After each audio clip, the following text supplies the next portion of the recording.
इरशाद।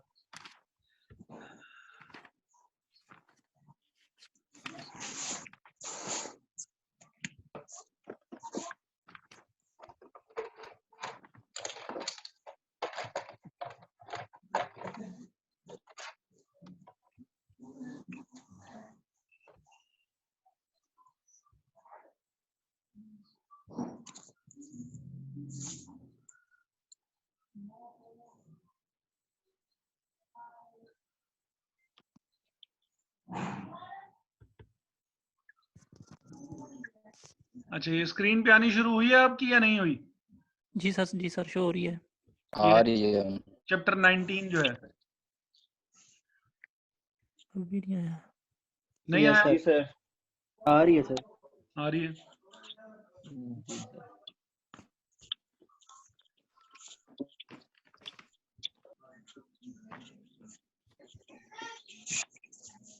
ये गायब हो गया कि आ गया? एक मिनट। आधा गायब हो गया, आधा आ रहा है। अब आ गया? नहीं अब आ सर, गया। ब्लैक स्क्रीन है। सर आ गया चैप्टर सर। 19 लिखा आ गया। आ गया। सर अच्छा, सारा कुछ ही बंद होगा। जी सर। लास्ट टाइम जो है वो हमने डिस्कस किया था कि जी सर। जो मनी मार्केट हेजिंग होती है, मनी मार्केट हेजिंग क्या चीज होती है? हेजिंग। Yes sir. ठीक है, मनी मार्केट हेजिंग पे हमने बात खत्म की थी। आरिश, बता सकते हो कि यार ये मनी मार्केट हेजिंग क्या थी? सही है। Aarish, yes sir. ये मनी मार्केट हेजिंग क्या थी?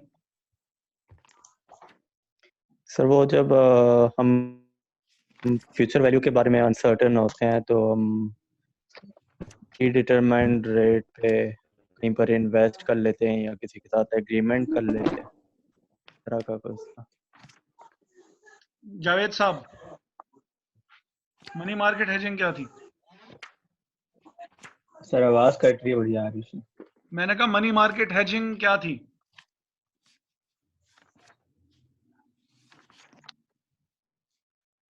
यानी सर वो फ्यूचर वैल्यू को बिल्कुल भी नहीं पढ़ रहे अनसर्टेन और पढ़ रहे हैं सर। इसके ऊपर तो हमने न्यूमेरिकल भी कर लिए थे। Yes sir.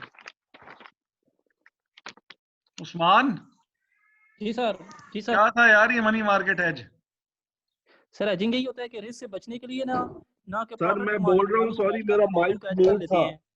हेलो जी जी जी जी। रिस्क से बचने के लिए हम इसको करते हैं हेजिंग। सर हेजिंग जो है वो रिस्क को मैनेज करने के लिए करते हैं। सर वो तो ठीक है, मनी मार्केट हेज क्या चीज थी? मिनिमाइज करना। मनी मार्केट हेज बस वो फिर कुछ अच्छा सा होता है सर, पता नहीं क्या। देखें, हमने डिस्कस किया था ये लास्ट टाइम। सर अपने पैसे को फ्यूचर वाली आने वाली स्पॉट रेट अपने पैसे को। हाँ जी अवैस,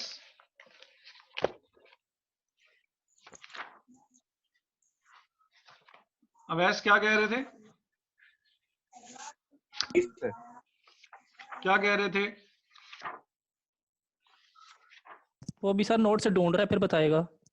सर मैं कह रहा हूँ कि अपने पैसे को फ्यूचर के आने वाले रिस्क से बचाने के लिए, फ्यूचर के आने वाले, सर आवाज कट रही है बार बार, अपने पैसे को ढूंढ ले कोई बात नहीं, खैर है ढूंढ ले। नोट्स में नहीं देख रहा, वैसे बताएं मुझे। अच्छा, सर अपने पैसे को फ्यूचर के आने वाले,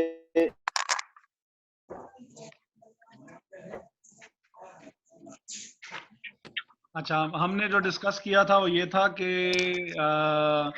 जब आप ये काम करें कि आपने अगर कोई किसी को कुछ सपोज किसी को आपने को पेमेंट करनी है फर्स्ट, और वो पेमेंट जो है वो आपने सपोज के पेमेंट करनी है या रिसीट करनी है, दोनों केसेस में जो है वो मनी मार्केट हेज इस्तेमाल हो सकता था। सबसे पहला काम कि अगर आपने किसी सर मैं तो अगर आपने किसी से पेमेंट रिसीव करनी है, ये मैं फिलहाल सबको म्यूट कर रहा हूं। अच्छा, अब खाली मैं ही बात कर रहा हूं, तो या ये एक और बंदा, पता नहीं किसका माइक खुला हुआ है, लेकिन बहरहाल वीडियो भी अपनी ऑफ कर लें और माइक्स भी अपने ऑफ कर लें, तो फिर जरा थोड़ी सी सिचुएशन बेहतर रहेगी। अच्छा, तो लेट मी एक्सप्लेन। अगर आपने किसी से अमाउंट रिसीव करनी है इन फॉरेन एक्सचेंज, तो आप क्या करेंगे कि आप मनी मार्केट से, मनी मार्केट वो मार्केट है जिससे शॉर्ट टर्म पे आप अमाउंट लिया करते हैं, फाइनेंसेस अरेंज किए जाते हैं, तो मनी मार्केट से, क्योंकि शॉर्ट टर्म होगा ये,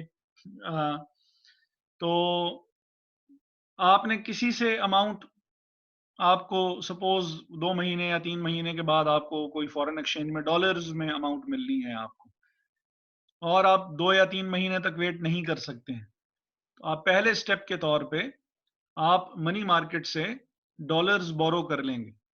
और क्योंकि आप पाकिस्तान में हैं और डॉलर्स आपके किसी काम के नहीं हैं, तो आप फौरन ही और आपको पता भी है कि आज उसका स्पॉट रेट चल क्या रहा है, तो आप क्या करेंगे कि अमाउंट बोरो करते साथ ही डॉलर्स में फौरी तौर पे उसको कन्वर्ट करवा लेंगे इनटू पाकिस्तानी रुपीस। और जब आपके पास उस अमाउंट को अमाउंट इतनी बोरो करेंगे कि अगर उसके ऊपर इंटरेस्ट लगे तो वो टोटल डॉलर की अमाउंट के बराबर हो जाए। मसलन अगर आपको 5 लाख रुपए मिलने हैं कहीं से, तो आप 5 के 5 लाख रुपए बोरो नहीं करेंगे, सपोज 4,90,000 बोरो करेंगे फॉर 3 मंथ्स। उन 4,90,000 पे सपोज 10,000 का इंटरेस्ट लगेगा, और 3 महीने के बाद ये अमाउंट टोटल बन जाएगी 5 लाख, जो कि आपने, जिससे आपने उधार लिया है, जो कि बैंक है, उसको 5 लाख रुपए वापस करने होंगे। अब इतनी देर में वो अमाउंट जो कि आपको मिलनी थी वो आपको मिल जाएगी, और यही अमाउंट आप उठा के सीधा बैंक को दे के और अपनी जान छुड़वा लेंगे।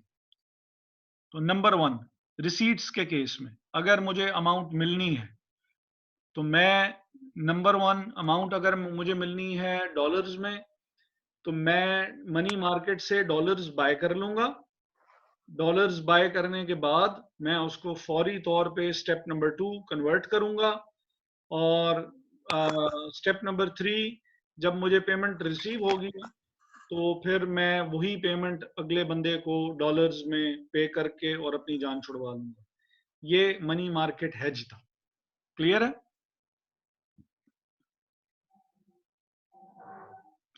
आपको माइक ऑफ करना पड़ेगा हाँ करने के लिए। मैंने सब, सॉरी, माइक ऑन करना पड़ेगा, मैंने सबका माइक ऑफ किया हुआ। सही है सर। ठीक है, इसके ऊपर सही फिर है। हमने क्वेश्चंस भी करके देखे थे, हमने इसके ऊपर क्वेश्चंस भी करके देखे थे कि हमें पता लगे कि जी सर क्लियर है। नॉर्मल फॉरवर्ड कॉन्ट्रैक्ट बेहतर होता है या मनी मार्केट हेजिंग जो है वो हमें ज्यादा बेहतर रहेगी। अगर फॉरवर्ड कॉन्ट्रैक्ट की परसेंटेज ज्यादा बेहतर हो तो फिर हम फॉरवर्ड कॉन्ट्रैक्ट कर लें, अगर हमें ज्यादा बेनिफिट जो है वो मनी मार्केट हेजिंग में हो रहा हो तो फिर हम मनी मार्केट हेजिंग कर लें। ठीक है जी सर। ठीक। ओके। तो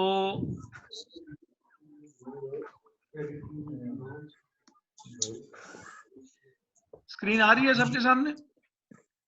जी सर। जी सर आ रही है। ये वाली हमने एग्जांपल भी देखी थी। UK company expects to receive 8 lakh in 3 months time, or it wants to hedge the exposure to currency risk using a money market hedge। और इसमें फिर हमने ये देखा था कि यूएस डॉलर का डिपॉजिट रेट भी है और बोरोइंग रेट भी है, और ब्रिटिश पाउंड का डिपॉजिट भी रेट है और बोरोइंग रेट भी है। ये एक किस्म की पहचान भी है मनी मार्केट हेजिंग के क्वेश्चंस की, कि उसमें डिपॉजिट और बोरोइंग रेट्स वगैरह भी दिए हुए होते हैं। अभी बॉरोइंग और डिपॉजिट रेट्स क्या हैं कि अगर आपको डॉलर मिल रहे हैं तो, और अगर आप उसको किसी बैंक में डिपॉजिट करवाएंगे तो उसके ऊपर आपको रेट ऑफ इंटरेस्ट कितना मिलेगा। तो यूके कंपनी है और यूके कंपनी ने expects to receive 8 lakh dollars उनको मिलने हैं 3 महीने के टाइम में। और वो ऑब्वियसली जो रिस्क है 3 महीने के बाद पता नहीं डॉलर और यूके की जो पैरिटी होगी एक्सचेंज रेट की वो पता नहीं क्या होगी, तो आप ये रिस्क एलिमिनेट करना चाह रहे हैं। तो आप क्या करेंगे कि आप फौरी तौर पे किसी बैंक से आप जो है वो बोरो कर लेंगे अमाउंट। बोरो करने के लिए बोरो भी क्या करेंगे, क्योंकि आपको डॉलर मिलने हैं तो आप डॉलर ही बोरो करेंगे। मिलने भी क्या है, डॉलर है, तो बोरो भी क्या करेंगे, डॉलर ही करेंगे।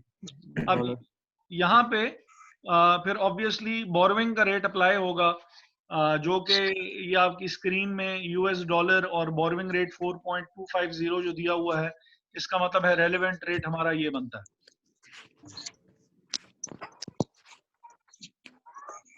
ये समझ में आ रही या नहीं आ रही? Yes sir, yes sir. ये रेट जो है, ये रेट हमारे पास रेलेवेंट रेट है जो कि 4.225 वाला है। ठीक हो गया? ठीक है सर। अच्छा, अब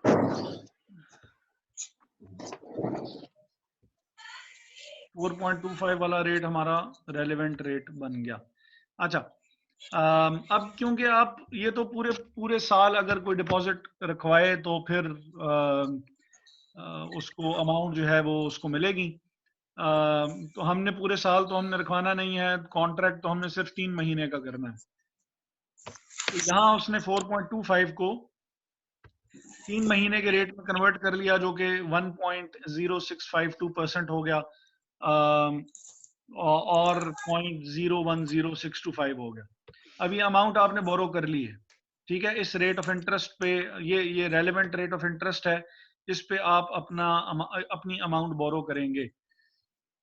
तो अमाउंट, अब हमने जैसे थोड़ी देर पहले बात की थी, मैंने 5 लाख की एग्जांपल आपको दी थी और मैंने आपसे बात की थी कि ये 5 लाख जो हैं वो बेसिकली 5 लाख के 5 लाख बोरो नहीं करेगा, बल्कि इतनी अमाउंट बोरो करेगा कि जिसके अगर 3 महीने का इंटरेस्ट लगे तो वो अमाउंट टोटल 5 लाख हो जाए।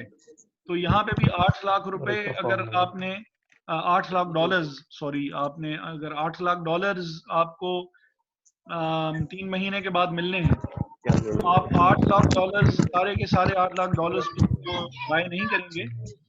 8 लाख डॉलर्स सारे के सारे बाय नहीं करेंगे, बल्कि आप करेंगे यूं कि बाय आप करेंगे 7,91,589।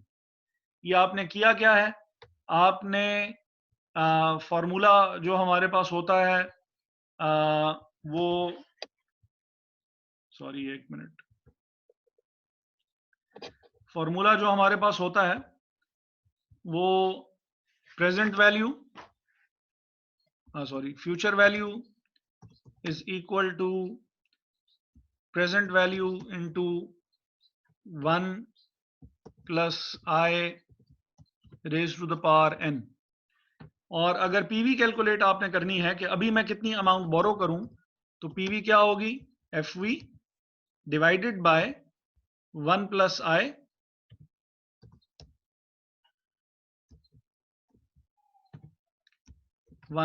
आई raise to the power n। तो यहां पे भी सेम यही काम किया गया है कि अब raise to the power n हम इसलिए नहीं ले रहे क्योंकि हम उसको पहले ही कन्वर्ट कर चुके हैं 3 मंथ्स की उसमें रेट पहले ही, ये यहाँ पे हमने 3 मंथ्स में उसको पहले ही कन्वर्ट कर लिया है।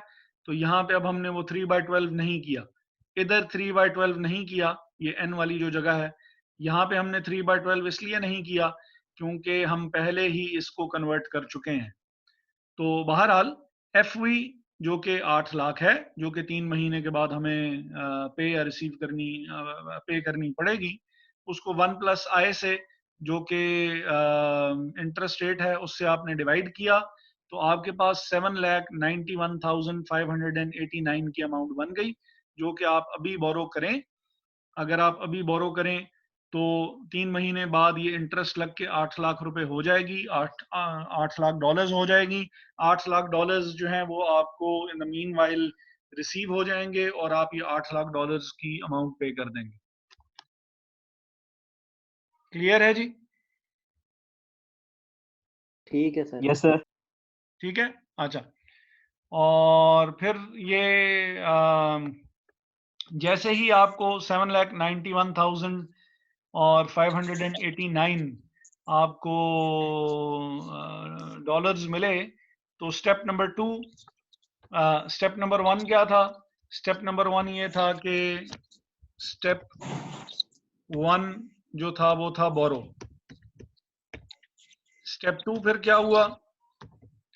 स्टेप 2 ये हुआ कि आपने कन्वर्ट करवा लिए फौरन ही, क्योंकि आप ब्रिटेन में हैं और आपको डॉलर्स जो हैं वो आपके किसी काम के नहीं हैं, तो आप उनको फौरी तौर पे कन्वर्ट करवा लेंगे। अब ये कन्वर्जन के लिए उन्होंने हमें ये बताया हुआ है, रेट ऑफ एक्सचेंजेस ये बताए हुए हैं जहां मैंने अब लाइन लगाई है। 1.7770 और 1.7780, ये दो रेट्स उन्होंने बताए हुए हैं, तो हम इसको फौरी तौर पे कन्वर्ट कर लेंगे। रेट कौन सा वाला रेलेवेंट होगा? वो रेट जिस पे बैंक को फायदा है और आपको फायदा ना हो रहा हो। तो बैंक कौन सा वाला रेट चूज करेगा?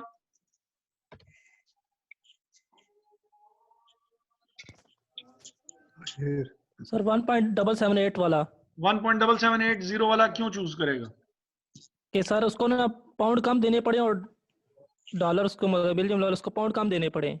हाँ जी, क्योंकि आप उसको ऐसा रेट जिस पे पाउंड कम देने पड़े और डॉलर्स जो हैं वो उसको 8 लाख ही मिल जाए। जी ठीक है, इतने ही डॉलर्स में पाउंड उसको कम से कम देने पड़े। तो जब आप उसको 7,91,000 को डिवाइड करेंगे 1.7780 से, तो पाउंड्स बन गए 4 लाख। सर लेकिन बैंक को तो वो रेट सूट करेगा ना जब आप एक्सचेंज कराएंगे, जिसपे बैंक आपको डॉलर कम दे और आपसे पाउंड ज्यादा ले ले।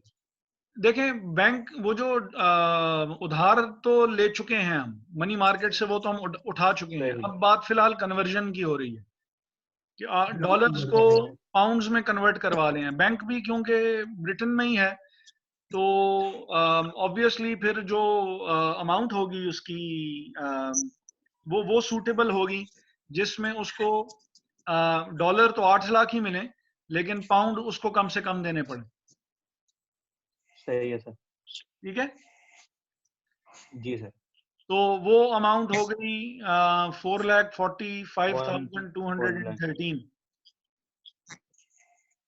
ठीक है जी। Yes sir.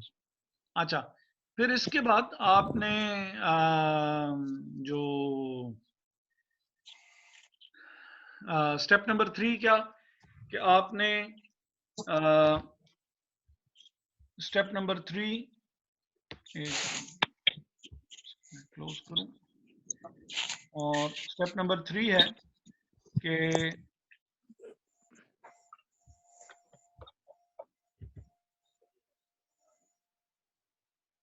अच्छा जी, स्टेप नंबर 3 कि आपने वो जो अमाउंट आप वो जो डॉलर्स थे वो आप रिसीव कर लेंगे, और रिसीव करने के बाद डॉलर्स को जो अमाउंट आपने पे करनी थी वो अमाउंट आप उनको पे करके जान अपनी छुड़वा लेंगे। Step number 3, step 3 repayment.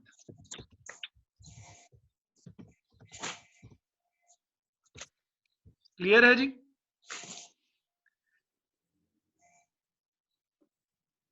Yes sir.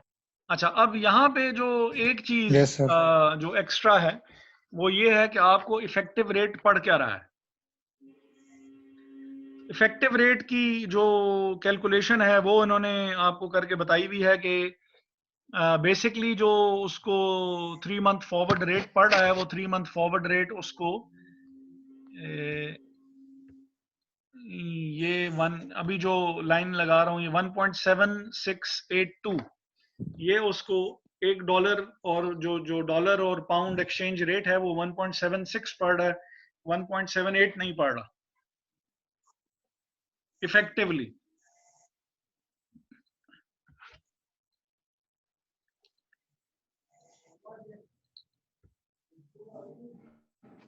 अब ये रेट कैसे आया?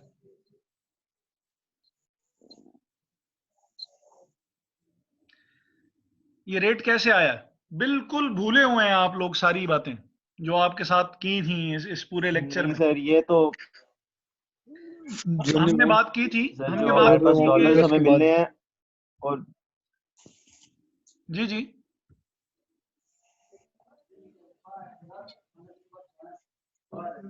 कौन बोल रहा था बता दे। सर जो अमाउंट हमने 3 मंथ बाद रिसीव करनी थी उसको हम डिवाइड करेंगे, वो अमाउंट जो हमने डिपॉजिट की थी उसके ऊपर इंटरेस्ट लगेगा। हाँ जी, हमने बात की थी कि अगर तो आपके पास कोई अपॉर्चुनिटी है, जो पाउंड आ गए आपके पास, अगर तो आपके पास कोई अपॉर्चुनिटी है तो आप उसको, जो अमाउंट आपने पाउंड्स में कन्वर्ट करवा ली है, आप उसको बिजनेस में यूज कर लेंगे। और अगर आपके पास बिजनेस में यूज करने के लिए यानी अपॉर्चुनिटी नहीं है तो फिर आप क्या करेंगे, उसको बैंक में डिपॉजिट करवा देंगे 3 महीने के लिए पाउंड्स को। और वो 3 महीने के पाउंड्स जो उसने बैंक में डिपॉजिट करवाए हैं, उसके ऊपर उसको जो